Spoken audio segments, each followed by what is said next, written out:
Okay, so what we have here on the table today is the Behringer Eurolive, yes, I checked, B215D. Now, this speaker's been out for a while, and I get a lot of people asking me about this. I have one particular viewer who's asked me to review the product. Now, I wasn't quick to get it on the table because I did bring it in, hoping to fit it in the line with our other DJ speakers for DJs who DJ small events between, wedding size. So 50 on the dance floor, 150 in the actual hall.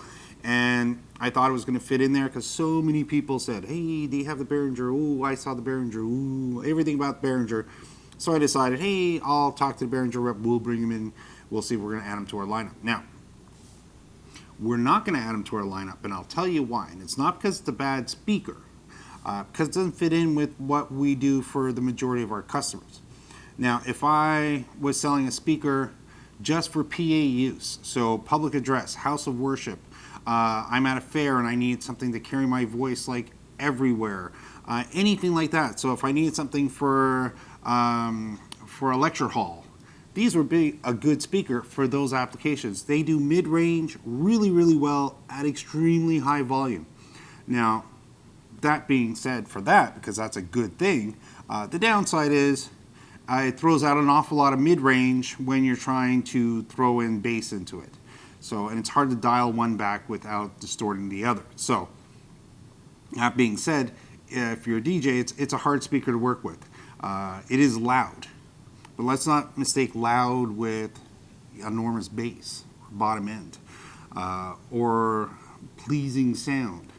Because at the end of the day, when you're playing music, it doesn't just have to sound really good in the mid. It's got to be clear and sharp at a level that feels comfortable to our ears to listen to, because we are turning up the volume, remember.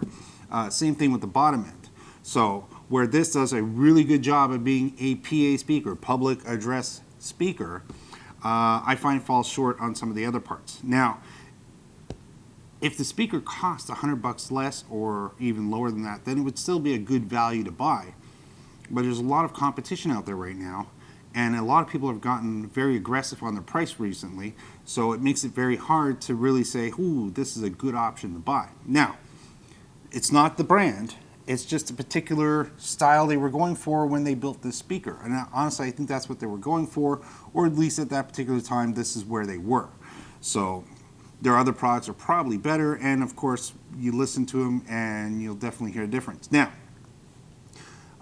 the idea was to review this against, like we do, compare it against one of the other speakers, maybe the JBL, the ZLX, or the Alto, but that wouldn't be fair to the speaker because those have active crossovers, they've got DSPs in them, they do all kinds of different things that this speaker doesn't do. It does have bass and treble control in the back, and we'll spin it around. But let's cover the front. 2-port at the bottom, 15-inch driver, horn on top, and they say the horn, they're nice to say it, it's a 1.35-inch horn, so 1 1/3 basically size horn. Now, on the back side, this is important because all the big brands have this. So all the big brands that we have this. But if you're looking at a local market and you see something that's similar numbers, blah, blah, blah, maybe it has more bells and whistles, but check down at the bottom. See if you get an ETL or a UL certificate or anything equivalent to that, because that's a safety certificate. And if you are going to use it in a school gymnasium, or if you are going to be using it in an auditorium, you want to make sure you have safe product, because you're probably not the only person using it. Other people are going to be setting it up and tearing it down and setting it up and tearing it down. So you want to have a very safe product. And that's what this certificate on the back has. And all the major brands that we carry have it. And other brands, we kind of poke at them and ask them, can you make sure you start working towards that goal? But here we have it, and there's even a little C and a little US, which basically means it's good for Canada and the United States. Everybody else in the world is going to have something similar to it, so it just means that electrically engineered inside of it to be safe. And that's important, so that's a big, big plus for any speaker brand. So there we go. On top, what we have is we've got a line input, which is also for our mic, so we can either use a 1/4-inch mic or we can use an XLR mic connection to it, and it has an output, so if we want to link another speaker to it, no problem. It's got a push in, push out button. 6 of one, half dozen the other. There are a lot of people who don't like this, and I don't really mind too much, but I mean, I can understand a nice toggle that's recessed, so a little harder to turn on and off. But I mean, really, if somebody's going in the back turning your speakers off while you're using them, they're just, you know, not a nice person. You do have a level control, which does cross between our line input and our mic input, so depending on how we're using the inputs here. And it does have straight up bass and treble control, or high and low, which really adjusts the overall gain in the back. Power indicator, and then it also has a clip meter on it as well. But again, they come out with a new one, probably, I would say, you might want to weigh about 5 to 15 pounds lighter than this, that's for sure.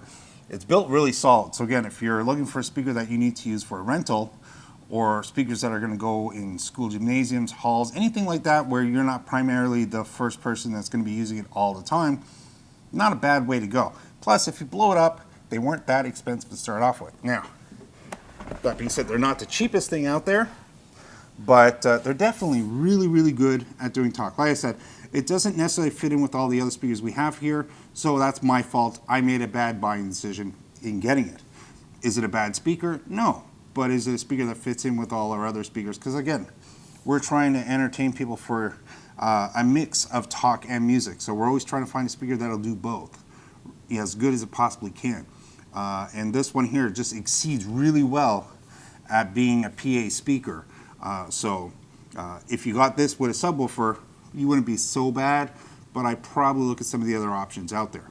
So that's pretty much when you cover the video. I'm not going to do a sound test on it. So I'm sorry to say, it's not that it's not worth doing a sound test on. We're not really going to get any value out of it. And comparing it against others, I think we pretty much covered it by saying the other ones are more of a combination.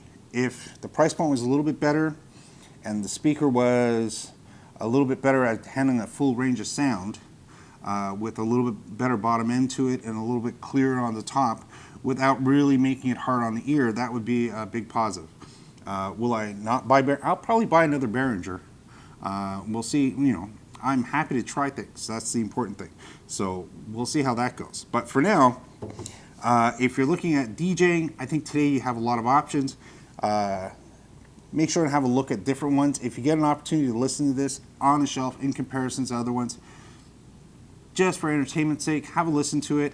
The numbers aren't lying. They're not turning it up or turning it down power-wise. This was built when they used to not really get into a lot of peak talk and all that kind of stuff like the internet race we are in right now. So they do say it's 550 watts, two-way PA speaker, and I think that's a true number. There's no BSing there. This thing does generate a lot of volume out of it.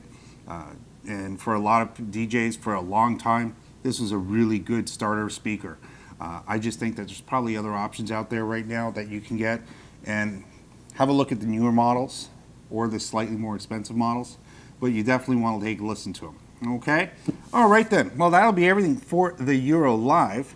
Again, no sound test, my apologies. I just don't think it's going to be really, you know, it's not going to be like a ooh, yay type of thing. But again, if you are looking to PA and you need the PA, a big outdoor event, just for talk, it's not a bad way to go. If you're looking for anything for a gymnasium, for a hall, that sort of stuff, just for talk, a good way to go. Convention, stuff like that. Again, just for talk. Okay, so we'll see you on the next video. Thanks for watching. Bye for now.